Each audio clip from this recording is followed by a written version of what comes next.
আলাইকুম। কি অবস্থা? আপনার নাম কি? নাম বিপ্লব। আপনি কি ভোটার এবারকার? হ্যাঁ, আপনি কি ভোটার? কোন মার্কে ভোট দেওয়ার চিন্তা ভাবনা? কিন্তু আপনার আছে জামাতে। জামাতে না? জামাত কেন দিবেন?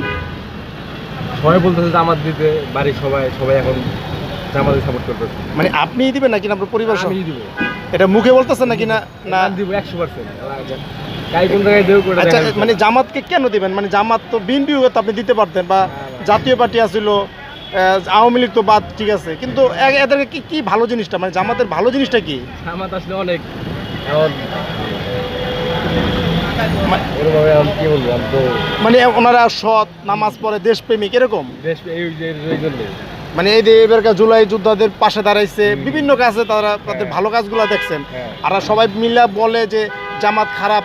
আপনার জামাত খারাপ কেন খারাপ সেই জিনিসটা দেখার জন্য, যে আসলে কি তারা খারাপ নাকি তাদেরকে খারাপ বানানো হচ্ছে, বা খারাপ বানানো হচ্ছে। আচ্ছা, আসলে তারা খারাপ না, খারাপ না। এগুলো মানুষে বানায়। আচ্ছা, দর্শক দেখতে পাচ্ছেন যে একজন ভাই, উনি জামাতের পক্ষে ভোট দিবেন। ঠিক আছে, ধন্যবাদ ভাই। কি নাম আপনার? বিপ্লব ভাই। কি বাড়ি কোথায়? রংপুর। বাড়ি রংপুর।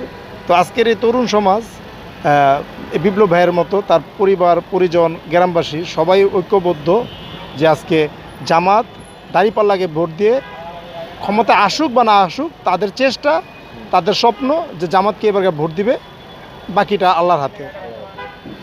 আপনি ভালো থাকবেন, আপনি সুস্থ থাকবেন, সেই মঙ্গল কামনা করছি। অবশ্যই দেশপ্রেম আপনার ভিতরে আছে, যে ভালো মানুষ তাকে ভোট দেওয়ার একটা দেশপ্রেমের অংশ। ভালো থাকবেন বিপ্লব ভাই।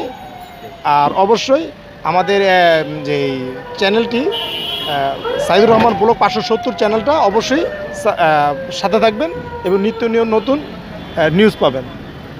ওকে।